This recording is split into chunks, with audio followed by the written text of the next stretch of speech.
Want to watch football without the restrictions of blackouts or cable? Check out expressvpn.com to help you get access to all the live games. Sign up today using the link in the description to get 3 free months.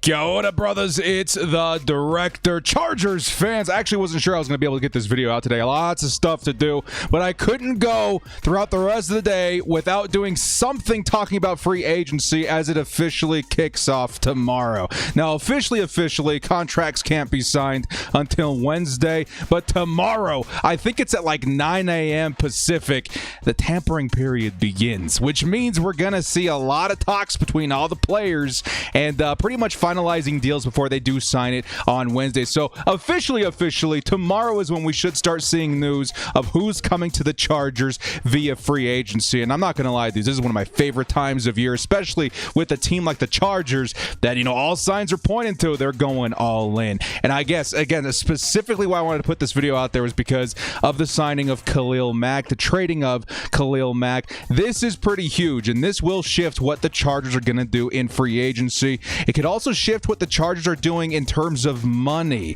When you go all in, teams tend to find a way to make money out of thin air. The cap is a myth is what we hear a lot of the times. And with the signing like Big Mac, dude, I do feel like the Chargers may be in that mentality of let's go load up, grab as many players as we can, make a Super Bowl run. And I think a lot of other players in the NFL, specifically free agents, are taking notice of it. If you guys have been on Twitter, dudes, make sure you're following me on Twitter tomorrow, be sure. But man, there's a lot of players that have been linked to the Chargers. It seems that we are finally the hotspot destination for free agents to come and try and win a Super Bowl ring. Very, very exciting stuff. So after the Khalil Mack trade, what should the Chargers be doing and looking for in free agency? And question for you guys in the comments before we do get started. Would you rather, let's say the Chargers do go after cornerbacks in free agency, which I fully expect that we will. Would you rather a scenario where the Chargers get a guy like J.C. Jackson, best guy in free agency, one of the most talented elite cornerbacks in the league, or would you rather get, let's say, a combination of, let's say, Stephan Gilmore and Javarius Ward? You guys let me know in the comment section below. Well, before we do get started, guys, hit us up with a like and sub. If you do enjoy this content, the small amount of time you guys take to hit the like, sub, and bell notification helps me out a lot. Let's get into this one. Lights, camera, action.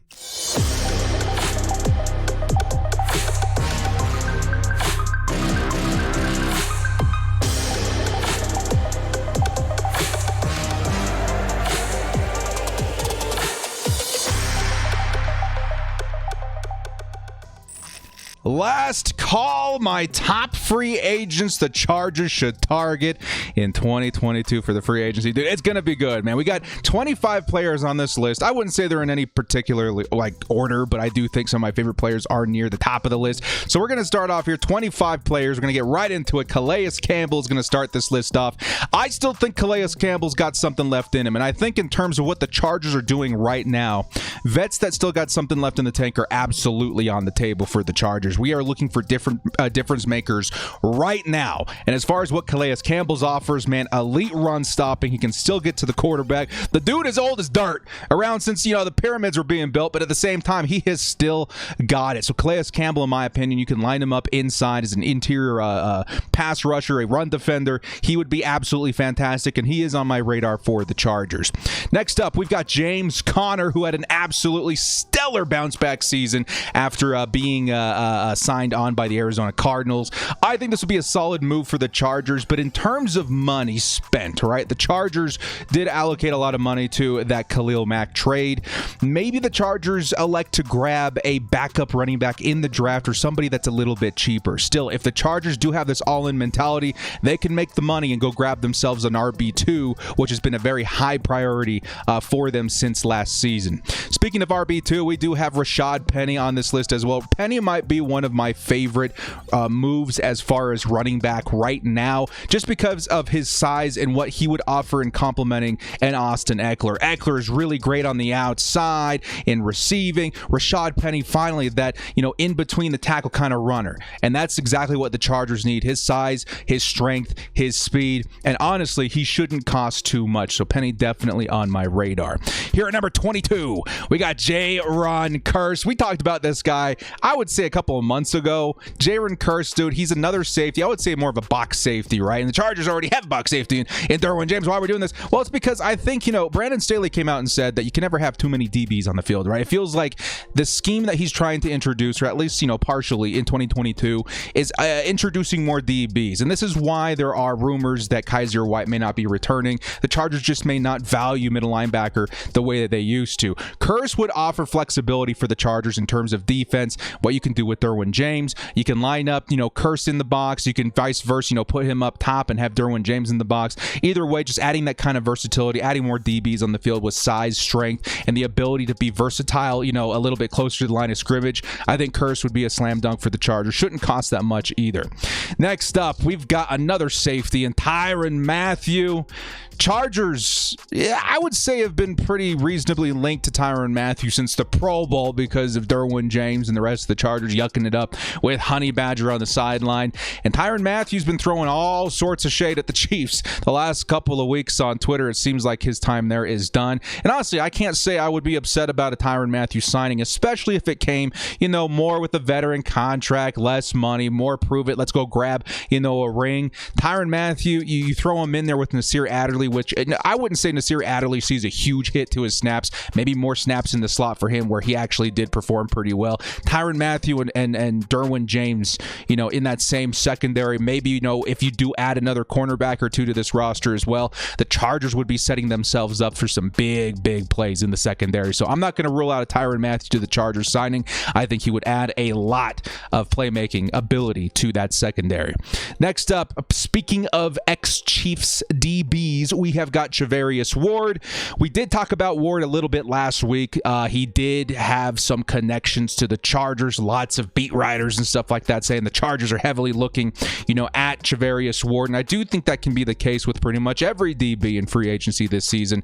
It really is evident that Brandon Staley is getting ready to make a shift in this defense that involves a lot more defensive backs. And Javarius Ward, some people aren't super stoked about the name. I think he would play just fine. He's got the length, he's got the speed, and honestly, he is one of those top tier or upper tier cornerback twos available in free agency right now. And honestly, I think Javarius Ward would be just fine with the Chargers. And he's a great name to keep in mind if the Chargers, let's say, don't go, full head of steam into J.C. Jackson. Maybe you can pair Javarius Ward with another cornerback at a cheaper deal to help, I would say complete that Chargers depth chart a little bit and adding more DBs just in case something were to happen to those superstars at the top of the roster.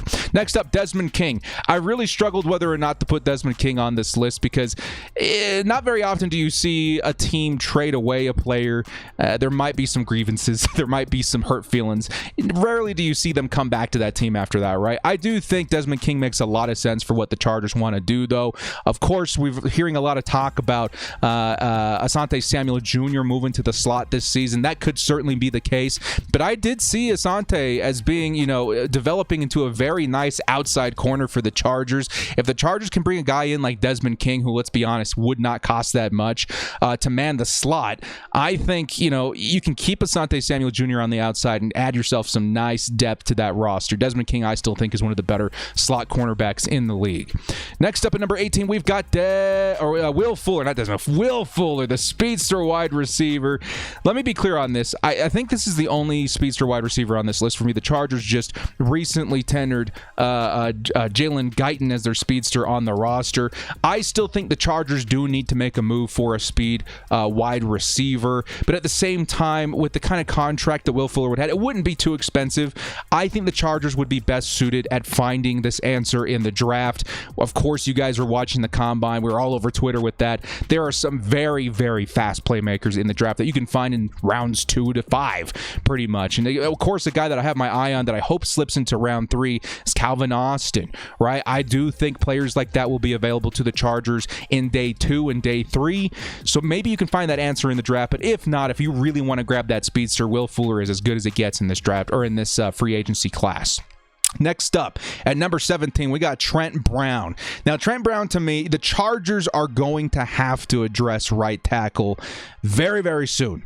I think in the next couple of days, maybe in the next 48 hours, we should see some, notifications on our phone that Brian Bulaga has been let go from the Chargers. The Chargers save almost $11 million in cap space, but now we need to find an answer at right tackle. I think the Chargers have been linked to guys like Leo Collins, Morgan Moses, other free agents, at the right side of that line. We want to find somebody that's durable. And the reason that Trent Brown isn't higher on my list is because there are some injury flags connected to his name. Sure, I think in terms of talent, he's probably the best right tackle you're going to find in free agency. He's very, very good. He's just not been as available to his teams previous due to injury. And I think we would be putting ourselves in another potential Brian Bulaga situation if we're to take Trent Brown. He wouldn't be especially expensive, probably around the same realm as a Brian Bulaga, but that injury flag does concern me a lot. Here at number 16, we've got DJ Jones of the Niners, interior defender.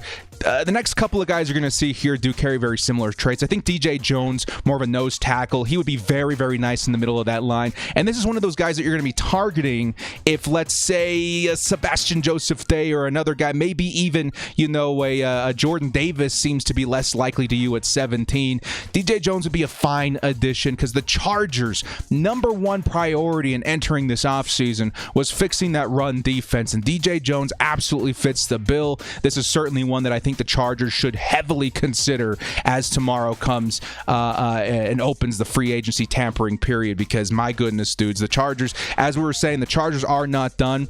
I still think the biggest need on this team, run defense, hasn't been addressed, and I do fully expect it to be addressed within the next 48 hours in free agency. At least a step towards it. Speaking of run defense, BJ Hill of the Bengals, you could line him up nose tackle. I like him more as a 3-4 defensive end. You line him up next to a big guy like DJ Jones or Sebastian Joseph Day, you're going to get some great production as far as run stopping ability from these players, okay? The only reason he's not a little higher is because I don't think the Bengals get rid of him. I think the Bengals, they're top 5, right, in cap space available this season. If I were them, man, if it ain't broke, don't fix it. I would absolutely keep BJ Hill on the roster. But in the event that he does get let go, I would absolutely hope the Chargers pounce on him. Definitely improve that run defense pretty much overnight with moves like this. Next up at number 14, we've got a tight end in Oday Howard. I think a lot of people have maybe softened on the thought of, the Chargers picking up a nice tight end in free agency, because pretty much all of them returned to their teams. Mike Gesicki, David Njoku, Schultz to the Dallas Cowboys. It seems like that premium tight end market just dried overnight.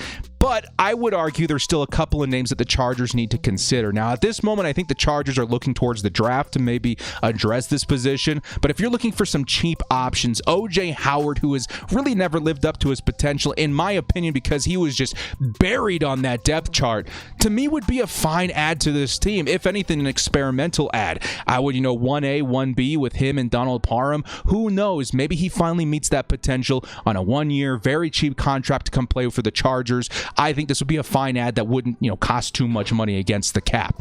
Speaking of offensive playmakers, we've got Cordarrelle Patterson. Now, Patterson has been heavily linked to the Chargers the past couple of weeks. He's been liking tweets about him coming to play for LA. He's been, talked about with Brandon Staley. He's definitely one of those versatile offensive weapons that a guy like Brandon Staley would love to utilize on his team.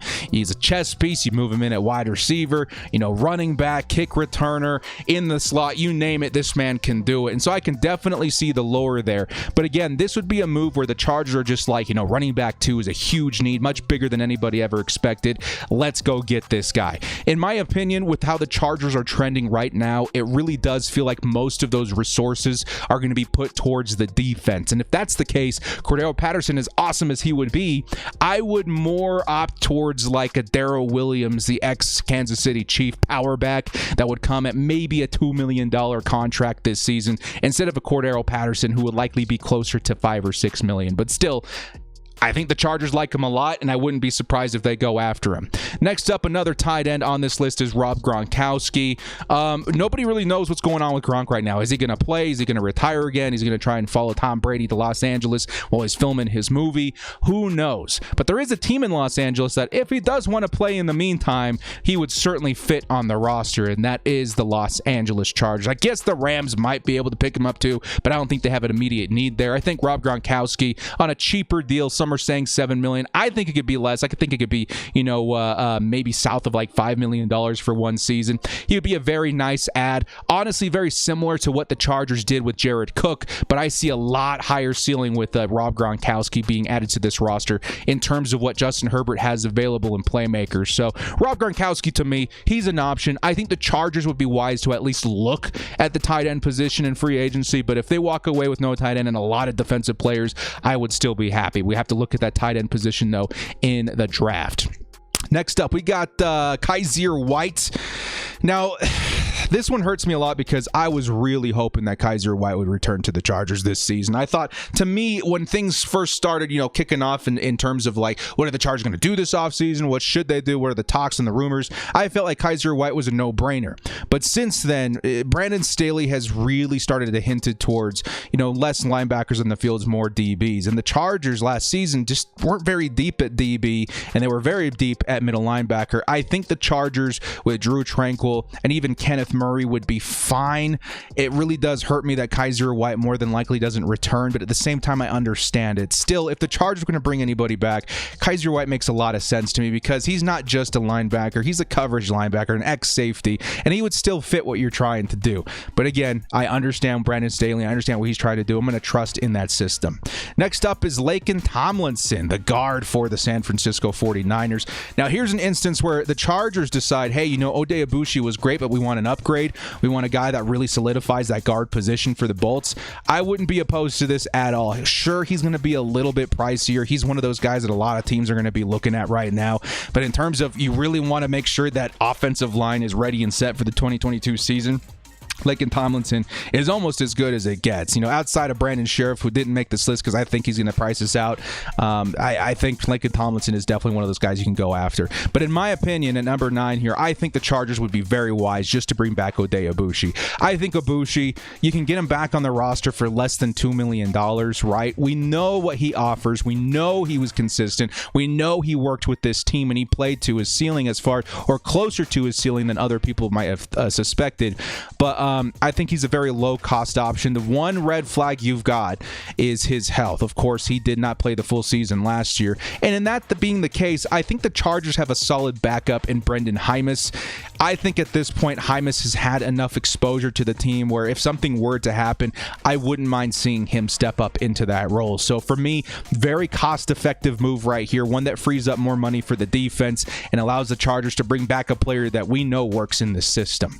Next up, at number 8, we have DJ Reed. And again, I just don't see anybody talking about DJ Reed, and it drives me crazy. And it's okay. It's okay. DJ Reed isn't the flashiest name in free agency. Of course he's not. We've got a lot of really good DBs in free agency this season. But to me, DJ Reed really just fits what the Chargers would be able to utilize. He gets thrown under the radar, I guess, because of his size. He's only like 5'9". And in today's NFL, you want taller corners, especially on the perimeter. But to me, what DJ Reed represents is what Brandon Staley had with the Los Angeles Rams in Darius Williams. I think you could play DJ Reed in the slot, on the outside, wherever. And the biggest thing I love about this guy, he's so good versus the run. Very powerful tackler, secure tackler. I like what DJ Reed offers the Chargers. He'd be very cost effective. And I think in terms of familiarity with, bringing out the best in this player, Brandon Staley absolutely had that exposure with Darius Williams in his time with the Rams. I love DJ Reed. He's one of my guys. I think he's going to have a very good career depending on where he goes. If he goes to another team that maybe doesn't know how to utilize him as well as a Brandon Staley, he might not be as effective. But that's why I think the Chargers are a really good option for him. Here at number 7, though, this may be under the radar after J.C. Jackson, the best corner to go after this season because he is young, right? There's a lot of runway when it comes to Carlton Davis and what he's able to bring a team. And in my opinion, if we were to bring him onto the Chargers today, he would be our cornerback 1. He is that talented, but you would also be looking at a long-term contract, pretty decent money, but definitely not top shelf money like a JC Jackson, but definitely a guy that offers longevity with the team. Carlton Davis, he does have the length, he does have the speed, he fits what you want in a cornerback one. Under the radar, Chargers fans, I would say keep an eye out for Carlton Davis. I think not enough people are talking about it. Maybe JC Jackson might be a little bit of smoke because the Chargers have their eye on the young guy that could stay on this roster a long time. Not that JC Jackson couldn't. He's only like, what, 26 as well, but he is going to be asking for a lot more money than a Carlton Davis. Still, Carlton Davis, I think, does have some injury concern as well, but who doesn't? I think his playmaking ability definitely gives him the edge in that department. Next up at number 6, as far as who I want for the Chargers, this one just makes maybe the most sense outside of a couple other names this offseason, Morgan Moses. The Chargers, once again, like I've been saying, are going to let go of Brian Bulaga. A lot of people may be concerned that it hasn't happened yet. I think it's going to happen fairly soon, and I'm pretty positive that's going to happen overall. I think it will happen. When that does happen, what do the Chargers do at right tackle? Well, Morgan Moses was on my radar last season. He's back on my radar this season, and it's because of his durability. This guy has not missed a lot of snaps in his career, which is saying something because he is over 30 years old, and that's what the Chargers need at this point. He's not going to be, let's say, the big ceiling of a Brian Bulaga or a Trent Brown, but he is durable, and I think the Chargers at this point need somebody that's going to stay on the field. We've talked a lot about Morgan Moses. I'm still going to stand firm on my thoughts of him coming to the Chargers. I think he would be a great move, and one that wouldn't be, too costly at the right tackle position. It would be cost effective. Next up, a name that just entered the conversation here in the last couple of days has been Bobby Wagner at number 5. This one is very, very tricky to talk about because like we've been talking with Kassim White and Brandon Staley and introducing these new schemes, it feels like the Chargers just don't value inside linebacker like they used to, especially this year where we're going to see a lot of changes to how they roll them out. But at the same time, this is Bobby Wagner we're talking about, okay? I know he's a little older, I think, 31 years old. A lot of people say, that's a huge red flag, we don't want him. But at the same time, dude, Bobby Wagner, there are going to be some superstar players, some legends of the game that live outside of those margins that can produce post 30. And absolutely, Bobby Wagner is one of them. You guys are talking about a complete linebacker. He can cover. He's great versus the run. You can blitz him. He's overall just one of the best defensive players in the league. And what shocked me the most is when I was looking at maybe a new potential contract, it wasn't as expensive as I thought it was going to be. To me, Bobby Wagner would be looking for $17 million a year in his new squad. But from what I'm reading, it sounds like Bobby Wagner could be bought for somewhere around $8 or $7 million. Okay. And one big thing that gets me very excited is that Bobby Wagner has been linked to the Chargers from multiple sources. He wants to play in Los Angeles, whether that's with the Rams or the Chargers, who knows? But this man is from LA. He was born in Los Angeles. It sounds like he's ready to go make a run in his hometown, maybe less about the money, more about the status. And that to me is a scenario where the Chargers do decide, let's bring on Bobby Wagner and build something absolutely crazy out here in Los Angeles. I think, dude, again, the Chargers need other things, but Bobby Wagner will offer coverage. He will offer run defense just from the inside linebacker position instead of DB or defensive line. It would be crazy to be upset if the Chargers decided to sign Bobby Wagner, especially at a hometown discount. So I had to put his name on this list. Next up at number 4, we have Akeem Hicks. We've talked your ear off about Akeem Hicks since last year. The Chargers need help on run defense. There was talks about us trying to trade for him in the middle of the season last year. That didn't happen.